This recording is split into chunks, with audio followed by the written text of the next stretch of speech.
I'm Graham Frank. I'm going to be talking today with you, to you, about the documentary The Hunting Grounds. It's a documentary addressing the sexual violence and assaults that happen quite frequently. It's highlighted in the film how little the staff usually does, though, and it's treated more as a publicity problem. But it's everything to these victims. They're hurting, they're violated, they're angry, but they're treated like they don't matter because it's all about the university and the men and the university's brand. They don't want you to come to school thinking, I'm gonna get hurt here because assaults happen of a certain percentage. But it happens everywhere. And really, it should be shown that it happens because you won't know that you're gonna get hurt. Everybody always pictures going to college as the perfect moment. You're all excited, you're gonna get a new education, and everybody needs to be safe. These people, they need to have consequences for what they do. You're seeing it now in Hollywood. How Louis C.K., Bill Cosby, and Kevin Spacey, they're all getting, everybody that has recently come out, they're getting punished. Like Kevin Spacey, he won't be on House of Cards anymore. Louis C.K., they're not going to release a movie he was planning or had started filming anymore because of the allegations coming out. Because so many women are coming forward saying, yeah, this happened to me, and I'm not gonna stay quiet anymore.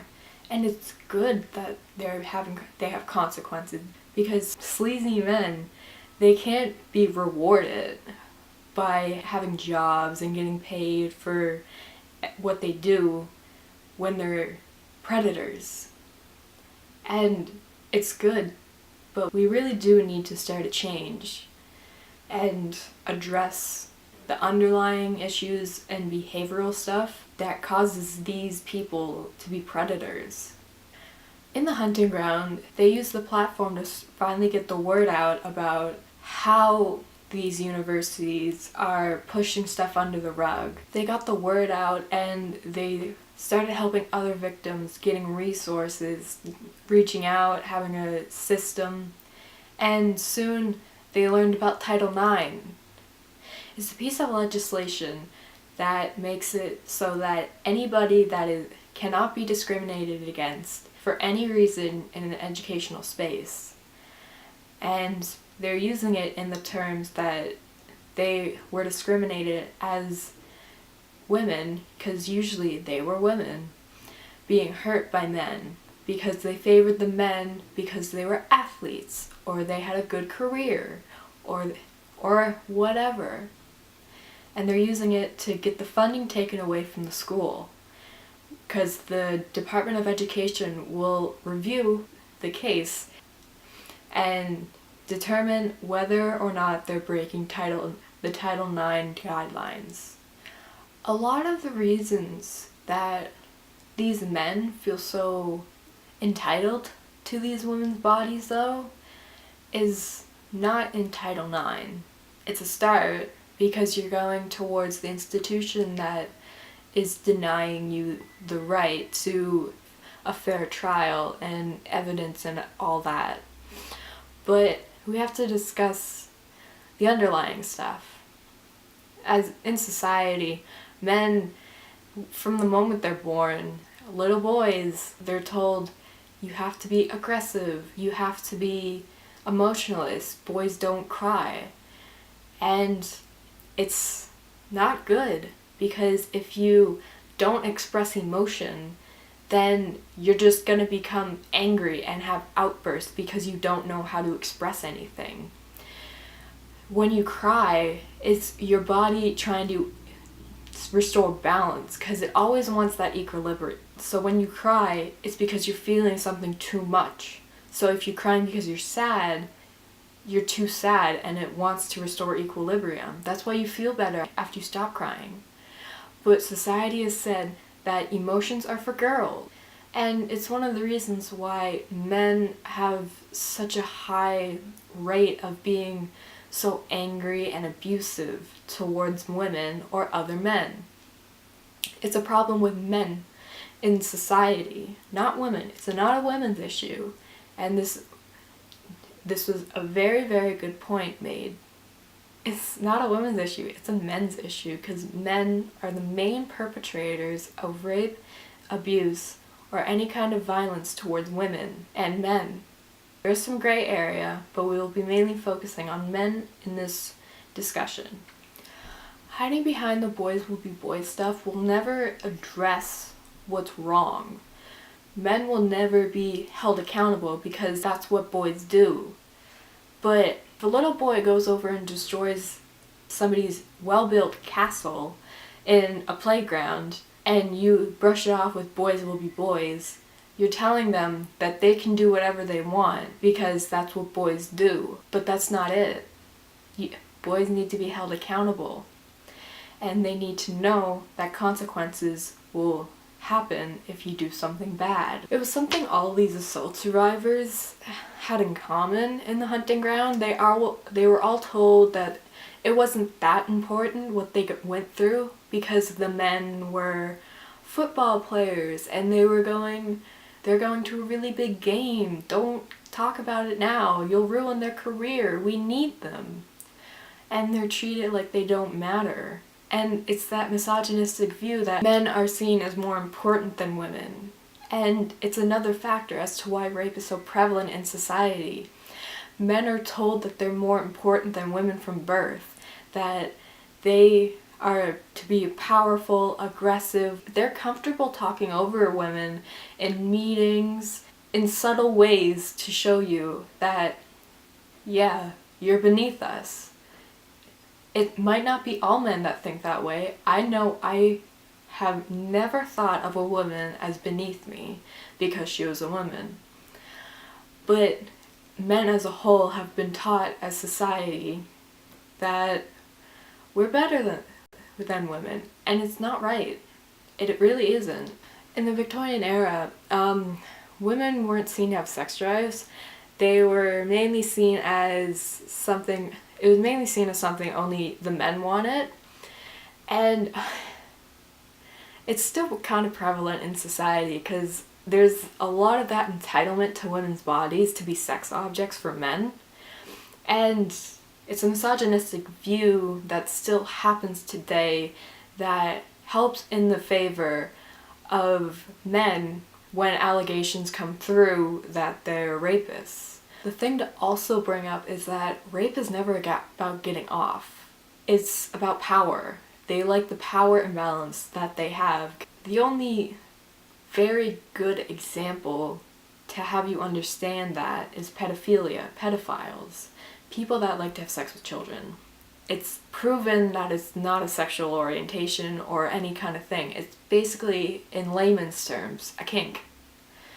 They get off to the power imbalance because the children trust them, they promise them stuff, they scare them, and there's nothing, so they usually don't say anything. It might make you sick to your stomach to think about, but rapists use the same tactics. They make you scared. They have power over you by being a familiar face, so they can make you trust them, whatever.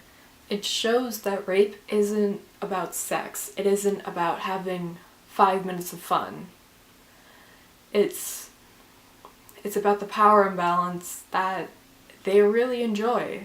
We need to stop treating these women like they're sex objects. They're people, they have emotions, and they're being hurt by all of this assault. And really, we need to be proactive. We need to hold these universities accountable. We need to point the finger at the administration saying, this is on you because you keep ignoring this problem. It's gonna keep going unless we address it, shame it, and say it's not right.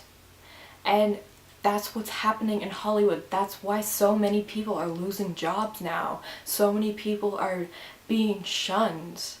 We need to start thinking, hey, something's wrong and we need to fix it as soon as we can. Really, if we actually put health classes that teach sex ed in our schools, this won't be so much of a problem. Sadly, it's still gonna happen, but we can be proactive as we can. I really can't tell you the last time I had a proper sex ed class that wasn't just talking about periods or just general puberty stuff. That was in grade 8 the last time I had it, and I had to actually learn certain things about the uterus from a completely different program. Not even in school. They won't teach it. And we had stuff in grade 9, but it wasn't that well done because it was done with students, the teachers, and they were obviously very uncomfortable talking about it, so we never really learned anything. If you implement these health classes saying, hey, some people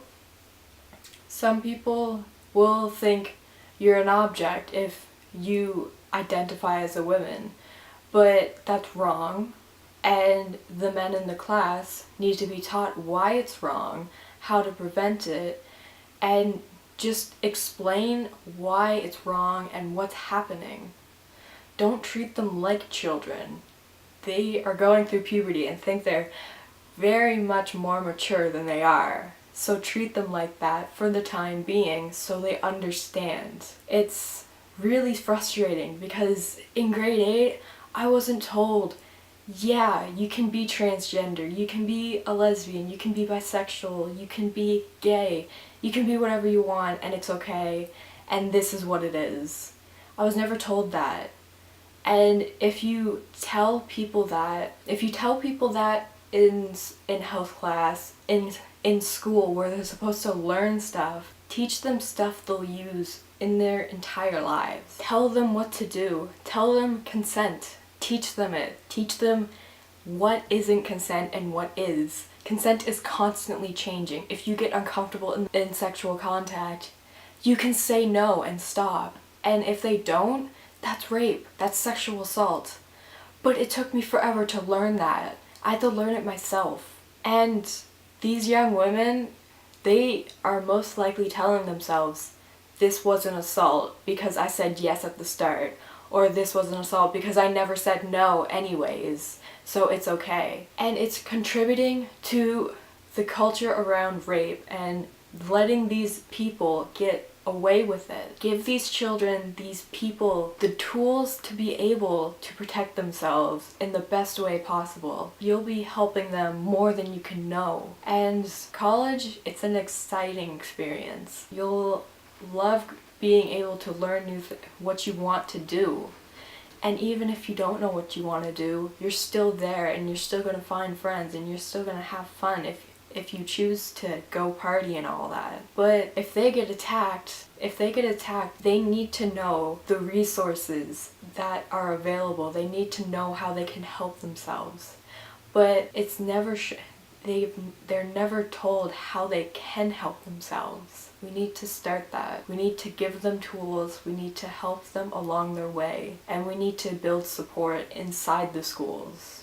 It'll take a while for the universities to want to change, but you see it everywhere. People are protesting and they're pointing the finger themselves, saying they didn't do anything when I was hurting. If they get that public shame, do their damnedest to change if enough backlash happens. So if something ever does happen to you, no, it's not your fault. It never will be.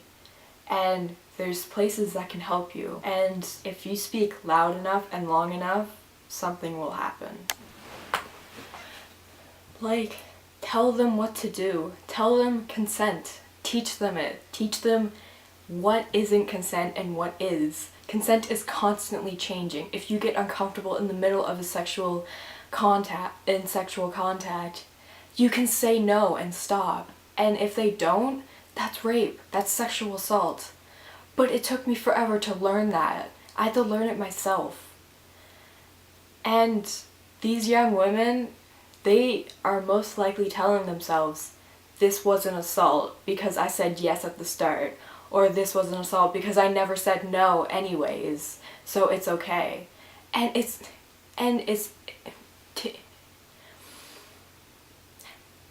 contributing to the culture around rape and letting these people get away with it. Give these children, these people, the tools to be able to protect themselves in the best way possible, and you'll be helping them more than you can know. And college, it's an exciting experience. You'll love being able to learn what you want to do. And even if you don't know what you want to do, you're still there and you're still going to find friends and you're still going to have fun if you choose to go party and all that. But if they get attacked, if they get attacked so hurtfully, they need to know the resources that are available. They need to know how they can help themselves. But it's never they're never told how they can help themselves. And we need to start that. We need to give them tools, we need to help them along their way, and we need to build support inside the schools. It'll take a while for the universities to want to change, but you see it everywhere. People are protesting and they're pointing the finger themselves, saying they didn't do anything when I was hurting. If they get that public shame, they'll do their damnedest to change if enough backlash happens.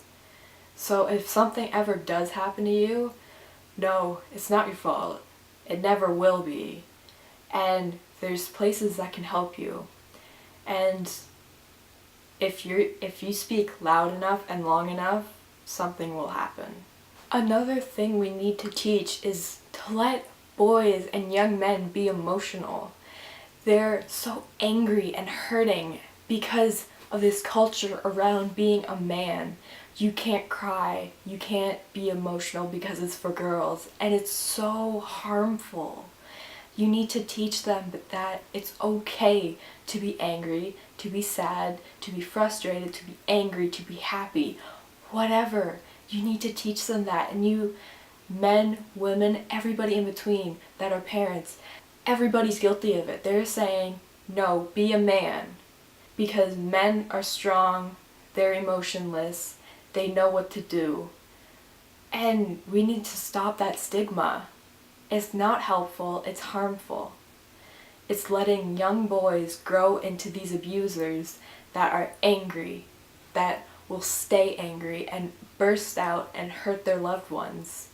And it is their fault, but it's also on society to stop it. It's also on society to teach more young boys that are coming into primary. You need to teach them those tools of respecting women, not treating them like objects, treating them like people, treating them how they deserve to be. And I know I can't speak much because I'm a man too, but as a white man, I can make a lot of headway if people do listen to me. And it's a sexist thing, it's a misogynistic view that men should be listened to, but I'm willing to embrace it if it starts giving voices to the people that have been banging on the door, trying to tell us that, hey, something's wrong, men are hurting us way too much, and we need to fix it. And I'm willing to do that. I'm willing to do that work and work hand in hand with these people. But everybody else needs to help too. It's why the hunting ground was made. They wanted to get the word out so other people can help. It's all these sexual assault survivors speaking up, saying, this isn't right, we need to fix it. And I'm willing to join them as an ally.